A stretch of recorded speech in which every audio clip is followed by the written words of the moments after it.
جی ناظرین، آپ کا خیر مقدم ہے علم و علماء میں۔ آج حقوق العباد موضوع ہے، اس کا مفہوم جاننے کی کوشش کریں گے اور قرآن و حدیث میں جو اس کے لیے احکامات ہیں اس کی روشنی میں ہم گفتگو سننا چاہیں گے۔ علامہ مفتی محمد اکمل مدنی صاحب سے گزارش کروں گا کہ ارشاد فرمائیں۔ اعوذ باللہ من الشیطان الرجیم، بسم اللہ الرحمن الرحیم۔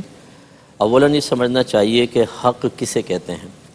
آسان الفاظ میں اذہان عوام کو ملحوظ رکھتے ہوئے کہ حق ایک ایسی ذمہ داری کا نام ہے جو اللہ تبارک و تعالیٰ کسی ایک ذات کے پیش نظر دوسری ذات پر لازم کر دیتا ہے۔ ٹھیک۔ اب اگر وہ پہلی ذات خود اللہ کی ہو تو اسے حق العبد کہتے ہیں۔ جیسے نماز، روزہ، حج، زکوٰۃ، اللہ نے یہ ہم پہ ادائیگی ایک ذمہ داری دی ہے، اور کس وجہ سے؟ اللہ کی ذات کی وجہ سے ہم کرتے ہیں، کسی مخلوق کی وجہ سے نہیں کرتے۔ اس کو حق اللہ سے تعبیر کرتے ہیں۔ بالکل۔ اور اگر کوئی مخالف جس کے پیش نظر ہے وہ مخلوق ہے تو اس کو حق العبد سے اور جمع حقوق العباد سے تعبیر کرتے ہیں۔ اب اگر وہ سامنے ماں باپ ہیں تو ماں باپ کے حقوق کہلاتے ہیں، بیوی کا حق، شوہر کا حق، اولاد کا حق، ماتحت کا حق، حکمران کا حق، یہ حقوق بنتے ہیں۔ اور اللہ تبارک و تعالیٰ نے جو حدیثوں کو نچوڑ ہے کہ اپنی ذات پر لازم کر لیا ہے کہ بروز قیامت جب تک مظلوم کو اس کا حق نہ دلوا دے ظالم کو چھوڑے گا نہیں۔ اللہ ضرور حساب و کتاب ہوگا۔ وہ اپنے حق کو معاف کر سکتا ہے، وہ دوسرے کو بھی کر سکتا ہے، اس کو کل اختیار حاصل ہے، لیکن خود اس نے اپنی ذات پر لازم کر لیا ہے کہ وہ حق اللہ چھوڑ دے گا، معاف کر دے گا، لیکن حق العبد میں ضرور سامنے کھڑا کرے گا۔ اب جب سامنے کھڑا کرے گا تو دو صورتیں ہوں گی۔ ایک تو وہ جیسے ہم حدیث کل بھی ہم نے پڑھی تھیں کہ سرکار نے مفلس والا فرمایا کہ وہ نماز، روزہ، زکوٰۃ، بہت ساری عبادات لائے گا، کسی کو مارا ہوگا، ظلم کیا ہوگا، مال کھایا ہوگا، اس کی نیکیاں کچھ لے جائے گا، کچھ یہ ختم ہو جائیں گی، تو ان کی برائیاں اس کے نام اعمال میں ڈال کر اس کو جہنم میں ڈال دیا جائے گا۔ تو بعض اوقات تو یوں مناظر نظر آئیں گے میدان محشر میں کہ حق العبد میں کوتاہی جہنم میں داخلے کا سبب بنے گی۔ جیسے ماں باپ کے حق میں کوتاہی، ہم نے بڑا کلام کیا اس پر کہ جہنم کا راستہ ہے۔ اور کبھی ایسا ہوگا کہ اللہ تعالیٰ مظلوم کو ظالم سے راضی فرما دے گا۔ یہ ایسا ہو سکتا ہے کہ اللہ تعالیٰ اپنے ذمہ کرم سے ظالم کو معاف کر دے، لیکن مظلوم کا معاملہ بھی ہے تو راضی کرے گا۔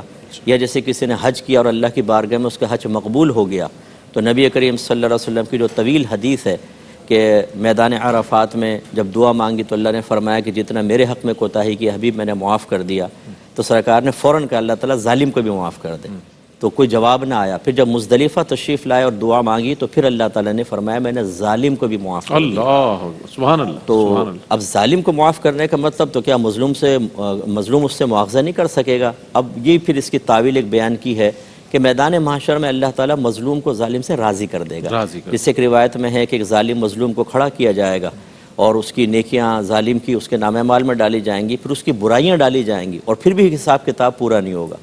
تو اللہ تعالیٰ وہ کہے گا اللہ تعالیٰ ابھی بھی حساب پورا نہیں ہوا، مظلوم کہے گا، تو اللہ تعالیٰ فرمائے گا ذرا اوپر دیکھ، وہ دیکھے گا اس کو جنت کا زبردست ایک محل نظر آئے گا۔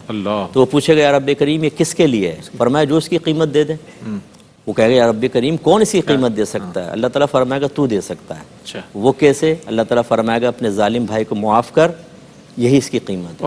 وہ فوراً کہے گا اللہ تعالیٰ گواہ رہے میں نے اس کو معاف کیا۔ اللہ تعالیٰ فرمائے گا اس کا ہاتھ پکڑ، دونوں جنت میں چلے جاؤ۔ سبحان اللہ۔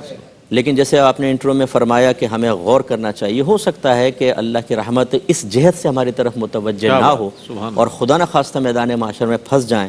اسی لیے وہ دوسری حدیث بھی ہم آری ڈسکس ہوئی تھی کہ نبی کریم نے فرمایا کہ اس سے پہلے کہ بروز قیامت نہ دراہیم ہو نہ دنانیر، اگر مسلمان کی عزت یا اور معاملے میں اس پر ظلم کیا ہو تو اس سے معافی مانگ لیں، ورنہ وہاں پہ اس کی نیکیاں نکالی جائیں گی اور نیکیوں سے حساب پورا نہیں ہوگا تو برائیاں نام اعمال میں ڈالی جائیں گی۔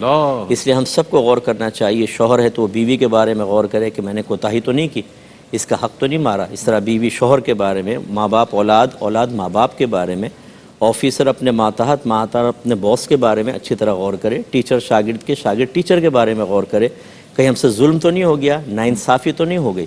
اور بس اس میں آخری بات یہ ہے کہ اس پہ ذرا غور کریں لوگ کہ حق تو ایک وہ ذمہ داری ہے جو اللہ نے لازم کی ہے، بالکل ایک ذات کے پیش نظر دوسرے پر۔ اب یہ بعض اوقات ہمارے جھگڑے کیوں ہوتے ہیں؟ بیوی کہتی ہے میرا حق ہے مجھے دو۔ اچھا جب وہ دعویٰ حق کر رہی ہے تو اس کا مطلب وہ یہ دعویٰ کر رہی ہے کہ اللہ تعالیٰ نے میرے پیش نظر یہ ذمہ داری تم پر لازم کی ہے، تو اب اس کو ثبوت بھی تو عورت کو ہی دینا ہے نا، وہ ثابت کرے کہ یہ ذمہ داری واقعی اللہ تعالیٰ نے شوہر پہ ڈالی ہے کہ نہیں۔ ایسی شوہر چوڑاؤ کے بیٹھا ہوتا ہے یہ تو میرا حق ہے، بھائی تو ثابت کرو ذرا کہ اللہ نے ذمہ داری تمہاری بیوی پہ تمہارے حق میں ڈالی ہے۔ جب اس طرف آئیں گے نا کہ اس کی دلیل فراہم کرو، دلیل نہیں ہوگی، ہزارہ مسائل میں نہیں ہوگی۔ بالکل اگر ہر شخص مطالبہ کرتے ہوئے، یعنی یہ کہتے ہوئے میرا حق ہے، یہ مطالبہ کرتے ہوئے سوچ لے کہ اس کے پیچھے شرعی دلیل کیا ہے، بالکل تو انشاءاللہ ہزاروں حقوق سے تو ویسے دستبردار ہو جائے گا۔ اور خود نہیں پتا تو کسی اچھے مفتی صاحب سے معلوم کر لے۔ ماں کہتی ہے میرا حق ہے، تم سیلری لاؤ، آدھی سیلری مجھے دو۔ اچھا اب میں دیکھ بس سمجھانے کے لیے آخری بات، جی میں کہتا ہوں یہ میرا حق ہے، 1000 روپے روزانہ مجھے پروگرام کے بعد دیا کریں۔ آپ کہیں گے نا مفتی صاحب اگر حق ہے تو ثابت تو کر دیں، میں دے دیتا ہوں۔ یہ ہے بات اصل میں کہ ثبوت ہو نہیں اور میرا حق ہے، کہاں سے تم نے حق نکال لیا؟ شریعت آپ کی تو نہیں ہے اس نا، کی دلیل بھی تو پیش کریں۔ بس اللہ تعالیٰ سمجھنے کی کیا توفیق اچھی بات، کیا